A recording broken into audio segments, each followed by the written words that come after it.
Oui, ce n'est absolument pas un clickbait. Le marié plutôt, n'est jamais présent à son mariage. Coucou tout le monde, j'espère que vous allez bien. On se retrouve aujourd'hui avec ce vlog. Je m'appelle Asia, aka Askitom, et vous me demandez souvent de plus parler de nos traditions tchétchènes et de comment un peu se passent nos mariages. Et puisque ma cousine se mariait il y a quelques mois et que j'ai été spécialement pour cette occasion au bled, je me suis dit que j'allais un peu vous filmer et vous expliquer les détails qui choquent souvent. Avant de passer au mariage, il y a une partie très importante pour la fille, c'est le trousseau. Chez nous, le trousseau, il contient essentiellement des vêtements et toute une garde-robe pour la fille une fois qu'elle est mariée. Il y a aussi les cadeaux pour la belle famille. Donc, voici à quoi ressemble le salon de la mariée un jour avant. Donc, on a tendance à vider un espace de l'endroit pour qu'on puisse comme ça mettre tout en présentation. Donc, il y a les personnes qui sont passées hier pour décorer ça. Là, c'est la robe. Parce qu'il y a le photographe qui va arriver, donc il faudra faire d'abord des photos sans elle, ou elle est juste à côté de la robe. Je sais pas pourquoi c'est fait comme ça. C'est juste des photos qu'on fait chez les Tchétchènes. Là, elle a son trousseau, le cadeau pour la belle-mère, et il y a encore des fleurs qui doivent arriver pour la belle-mère. Les budgets diffèrent bien sûr, mais la plupart du temps, ça tourne autour de 10 000 et 15 000 euros. Oui, c'est énorme, ça coûte très cher un trousseau et c'est très dur à assembler. Pour le jour du mariage, c'est très simple. La mariée, on va venir la chercher avec un cortège chez elle. Donc souvent, elle est juste debout devant sa belle décoration dans sa chambre ou dans le salon. Et sa belle-sœur et son beau-frère, vont venir la chercher. Si elle n'a pas de beau-frère, ce sera un cousin, un oncle, bref, quelqu'un de la famille, mais jamais le marié. Je sais que c'est très bizarre pour beaucoup de personnes, mais notre culture, elle est très pudique. Donc c'est juste inconcevable d'avoir un marié tout souriant à côté de la mariée. C'est juste qu'il y a ce côté timide et pudique de pas montrer ce genre d'émotion devant ses parents et les autres personnes. Après, je comprends que ça peut être très bizarre pour les autres, mais dans la tête d'un Tchétchène, c'est logique. Alors une fois arrivée à la salle, la mariée va faire un petit défilé pour tout le monde. Je rigole, elle va juste entrer, tout le monde doit se mettre de côté pour les caméramans, et ensuite elle va saluer et faire un câlin à sa belle-mère, et voilà. Après ça, jusqu'à la fin, elle doit rester debout sur le podium pour que tout le monde voit comment elle est belle, élégante et pudique, et c'est tout.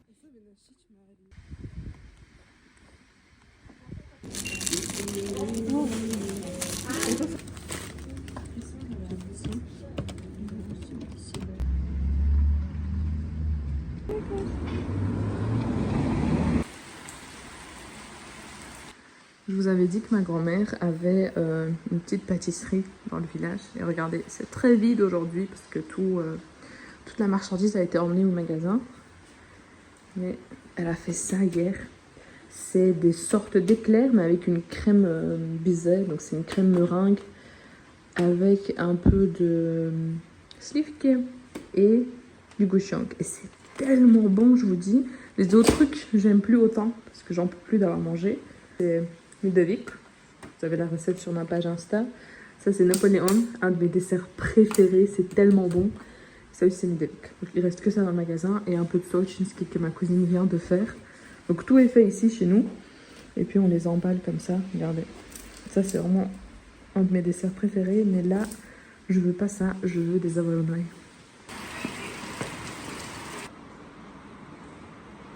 J'aime beaucoup venir voler les restes parce que les bords comme ça du Solchinski, c'est délicieux, c'est bien croustillant. Et il y a ma cousine qui est en train de préparer les autres. Juste ici, vous pouvez voir, elle a fait une tour. Maintenant, elle doit les mettre dans la boîte verte, là, ici. Et les préparer petit à petit.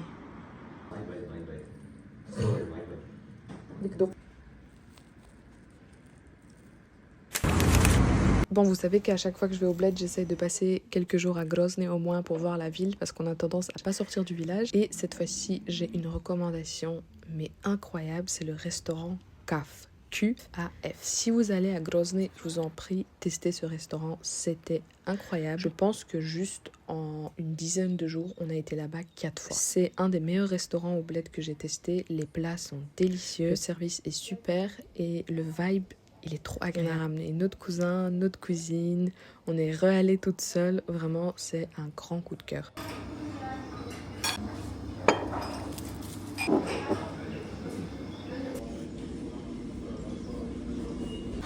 Amine, elle a pris une quiche Ah non, Amine elle a pris de la lasagne avec une quiche. J'ai pris des toasts avec des œufs Bénédicte, je pense que ça s'appelle. Un cappuccino au lait de coco, un jus de pomme fraîche, c'est un peu bizarre mais c'est très bon. Et Amine elle a pris une limonade. Je crois que c'est à cause du toast que je croyais que la quiche tu vois. J'ai quasi éclaté le toast, c'est tellement bon, c'est une dinguerie. Déjà vous avez un toast au pain levain, fait maison, hyper bien fait. Après vous avez une sauce, je pense que c'est la sauce Bénédicte, mais c'est la première fois que je la mange et qu'elle ait autant de goût. Même les œufs ils sont cuits à la perfection, bref. Je vais revenir juste pour ce toast je crois. Qu'est-ce que tu penses de ta lasagne Amina? 10 sur 10. 10 sur 10. En deuxième on a ça s'appelle un smitang. Si je me rappelle bien, il y a de la génoise chocolat, des pêches, des nectarines et une sauce à la crème épaisse et au caramel.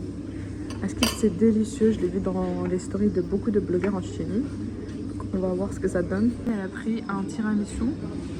J'aime trop les petits pots métalliques comme ça, je trouve que ça rend le tiramisu beaucoup plus joli dedans.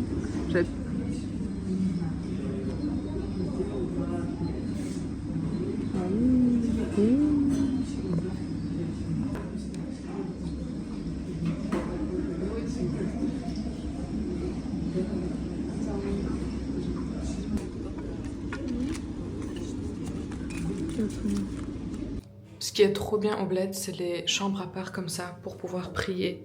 C'est trop bien parce que t'as jamais besoin de te soucier de ta prière. Tu sais que dans n'importe quel resto, café, t'auras une petite chambre ou peut-être un petit coin où tu pourras faire ta prière à l'aise. Et c'est trop bizarre de pas devoir organiser ta vie autour de tes prières. Tu peux juste être dehors toute la journée et tu auras toujours un endroit, alhamdoulilah, pour prier.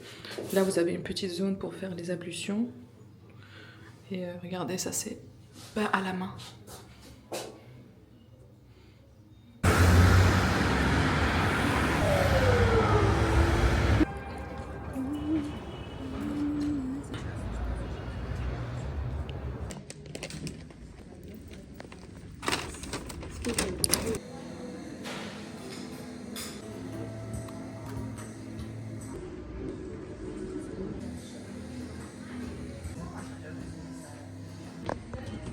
Alors,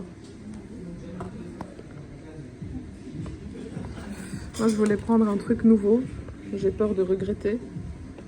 Et Amine elle a pris ce qu'on prend à chaque fois, le tapioca burst. On dirait littéralement du tiramisu en pot, c'est trop bon. Ouais. J'ai peur que ça dégueulasse. Tu dois pas le cailler, hein? C'est dégueulasse. C'est dégueulasse. Quand tu veux faire la maline et prendre de la merde. Pourquoi? حط اخي ايش اقطع Ah. كريسبي كاتا يوم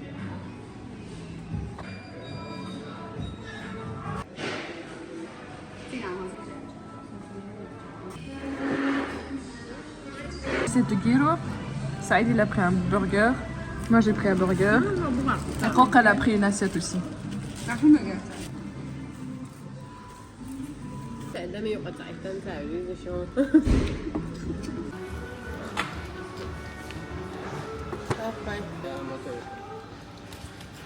Io a qual bomba la Cristiane?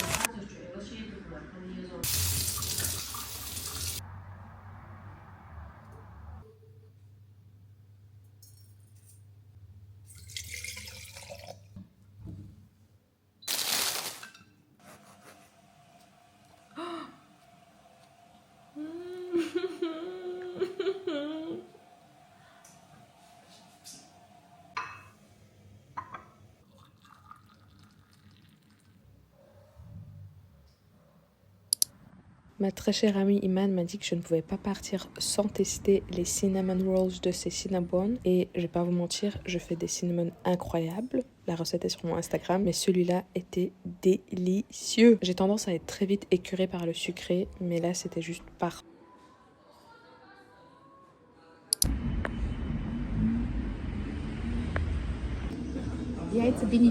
Mais en c'est tellement bon, on est revenu avec mon cousin pour manger.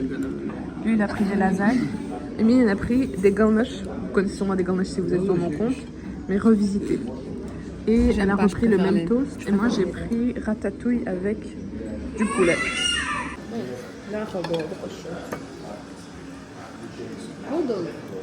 On a repris les tiramisu aussi.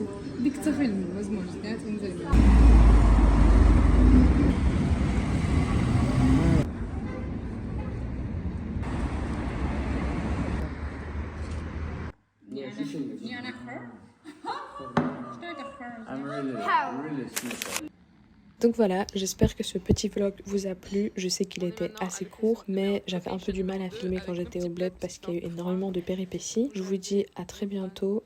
N'oubliez pas de vous abonner car cette année, Inch'Allah, je vais essayer de poster chaque dimanche.